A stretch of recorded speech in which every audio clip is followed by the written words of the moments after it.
Hello viewers, আসসালামু আলাইকুম। দেখেন আমাদের শুটিং প্লেস, শুটিংয়ের সব কিছু রেডি করতেছে। এই যে দেখেন, এই যে আমাকে পরিচালক হাসানুজ্জামান কামাল আসাদ, এই আমাদের নায়িকা, দিক থেকে সুমিট্টু, এই যে সুমি, এই যে আমাকে ইব্রাহিম কিছু বল আমাকে চ্যানেলের উদ্দেশ্যে। আসসালামু আলাইকুম দর্শক, আমরা চলে এসেছি আমাদের শুটিং প্লেসে। আমরা এখন নাটক করব আপনাদের জন্য। ভালো ভালো নাটক, ফানি ভিডিও, শিক্ষামূলক নাটক আপনাদের উপহার দেবো। আপনারা আমাদের পাশে থাকবেন, বেশি করে লাইভ শেয়ার কমেন্ট করবেন, আমাদের চ্যানেলটা সবার মাধ্যমে ছড়িয়ে দেবেন। ধন্যবাদ। ধন্যবাদ দর্শক সবাই পাশে থাকেন।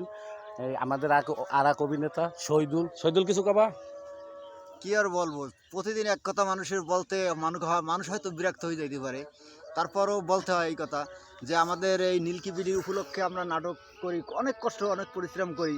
যেহেতু আপনারা এই উৎসর্গ দিলে আমরা হয়তো আরও ভালো করতে পারবো, আরও ভালো উন্নত দিকে যাইতে পারবো। ধন্যবাদ দর্শক, ধন্যবাদ দর্শক। একটা কথা শিখাই দিই, মনে নেই। হ্যালো ভিউয়ার্স, আসসালামু আলাইকুম। দেখেন আমাদের শুটিং প্লেস, শুটিংয়ের সব কিছু রেডি করতেছে। এই যে দেখেন, এই যে আমাকে পরিচালক হাসানুজ্জামান কামাল আসাদ, এই আমাদের নায়িকা, দিক থেকে সুমিট্টু, এই যে সুমি, এই যে আমাকে ইব্রাহিম কিছু বল আমাকে চ্যানেলের উদ্দেশ্যে। আসসালামু আলাইকুম দর্শক, আমরা চলে এসেছি আমাদের শুটিং প্লেসে। আমরা এখন নাটক করব আপনাদের জন্য। ভালো ভালো নাটক, ফানি ভিডিও, শিক্ষামূলক নাটক আপনাদের উপহার দেবো। আপনারা আমাদের পাশে থাকবেন, বেশি করে লাইভ শেয়ার কমেন্ট করবেন, আমাদের চ্যানেলটা সবার মাধ্যমে ছড়িয়ে দেবেন। ধন্যবাদ। ধন্যবাদ দর্শক সবাই পাশে থাকেন।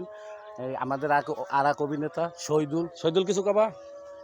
কি আর বলবো, প্রতিদিন এক কথা মানুষের বলতে মানুষ হয়তো বিরক্ত হয়ে যেতে পারে, তারপরও বলতে হয় এই কথা যে আমাদের এই নীলকি বিডি উপলক্ষে আমরা নাটক করি, অনেক কষ্ট অনেক পরিশ্রম করি। যেহেতু আপনারা এই উৎসর্গ দিলে আমরা হয়তো আরও ভালো করতে পারবো, আরও ভালো উন্নত দিকে যাইতে পারবো। ধন্যবাদ দর্শক, ধন্যবাদ দর্শক। একটা কথা শিখাই দিই।